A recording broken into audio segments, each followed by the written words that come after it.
My name is Daniel Evans, and I suppose this all started with a letter I wasn't meant to find. I'm 52, a real estate lawyer with a reasonably predictable life until that morning. I'd stopped by my father's old study to finally clean it out. Dad passed away 2 years ago, and the room had been left untouched. Dusty books, yellowed papers, and the smell of old cigars, it was all still there, like he'd only stepped out for a walk.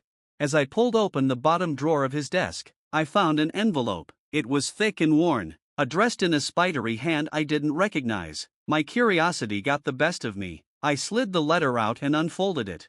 Daniel, it began my name, written in that same ancient script. My heart started to race. The letter was dated 1983. My father had been in his early 40s then, about my age now. It spoke of a trip he'd taken, a place called Blackthorn Manor. My father wrote about an affair, a passionate, dangerous love affair that had nearly cost him everything. He said the woman's name was Catherine, and she was unlike anyone he'd ever known. I could hardly believe it. My father was always so proper, stoic. He'd never shown me a glimpse of a wild side. I read on, heart pounding. The letter described Catherine in vivid detail, her dark hair, her smoky voice, the way she'd laugh at midnight over a bottle of whiskey. But it wasn't just a love story. My father wrote of secrets, of whispers in the dark, of a hidden door in Blackthorn Manor that led to a room where truths are never spoken aloud. I put the letter down, hands shaking. A mix of shock and intrigue ran through me. Who was Catherine? Where was Blackthorn Manor? And why had my father never told me any of this? I should have left it alone, but of course, I didn't. I did some digging online. Blackthorn Manor was a crumbling estate up north, abandoned decades ago. Locals said it was cursed, that those who stayed there too long never came back the same. Typical small-town rumors. Still, I couldn't resist. The next weekend, I packed a bag and drove out there, a 5-hour journey through rain-slicked roads and foggy hills. My wife, Claire, thought I was crazy, but I told her it was for closure. She didn't press me. Maybe she saw how restless I'd been lately, how something in me had cracked open the moment I read that letter.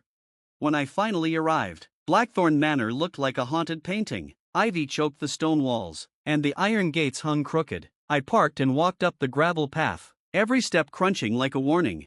Inside, the air was cold and damp. My flashlight picked out broken portraits on the walls, splintered furniture, and a grand staircase that seemed to vanish into the darkness above. I swear I could almost hear the echo of Catherine's laughter in those empty halls. I found the hidden door my father described behind an old bookcase. It swung open with a groan, revealing a narrow staircase that led down into the earth. The room below was small, lit by a single, flickering bulb. On a wooden table lay a leather-bound journal. It wasn't my father's, it was Catherine's. I opened it, and her words spilled out like confessions. Daniel, she wrote. I froze. My father's name. I'm writing this because I know someday you'll want the truth. You'll want to know why I did what I did.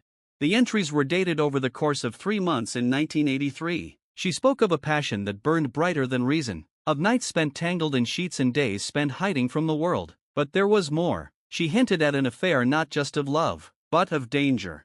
Your father was not the only man who wanted me, she wrote. There was another. He was older, wealthier, and he would have done anything to keep me. When I told him no, he didn't take it well. I read on, stunned. Catherine spoke of threats, of being followed, of a night when she fled Blackthorn Manor in fear for her life. My father had tried to protect her, but he couldn't stop the shadows that had already taken hold. I spent that night in Blackthorn Manor, unable to leave. The wind howled outside, and the old walls groaned like they remembered everything that had happened there. I lay awake, turning Catherine's words over in my mind. My father had loved this woman. He'd risked everything for her, and he'd buried it all in a letter he never meant me to find. But there was one final entry in Catherine's journal that chilled me to the bone. If you're reading this, Daniel, it means you've come looking for answers. But be careful. The man who wanted to keep me, he never gave up. Even now, he watches. Blackthorn Manor is not just a place, it's a promise, and some promises are never broken. I didn't sleep that night. In the silence of Blackthorn Manor, I felt as if someone else was there, watching, waiting. At dawn, I left the manor, journal in hand. I didn't know what I'd do next. I couldn't tell Claire, not yet. I needed to understand what my father had been part of. I returned home and locked the journal away, but I couldn't lock away the questions. Who was the man Catherine had feared? Was he still alive? And what had my father done to keep her safe? I knew I had to find out, even if it meant reopening wounds that had never truly healed. And so, I made a decision. I would go back to Blackthorn Manor. I would find the truth.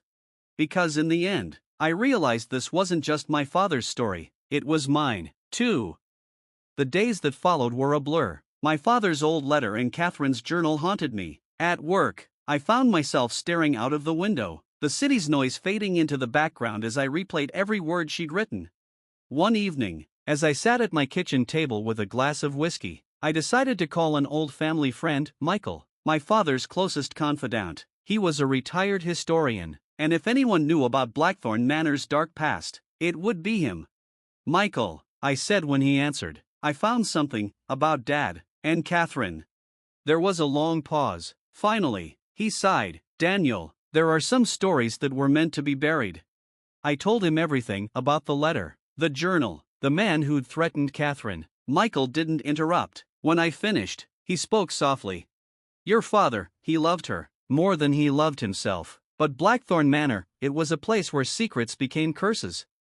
Michael revealed the man Catherine had feared, Victor Madsen, a wealthy industrialist with a reputation for getting whatever he wanted. He'd owned Blackthorn Manor at the time, a patron of dark pleasures. Some said Madsen had fallen for Catherine, and when she chose my father, he'd vowed revenge.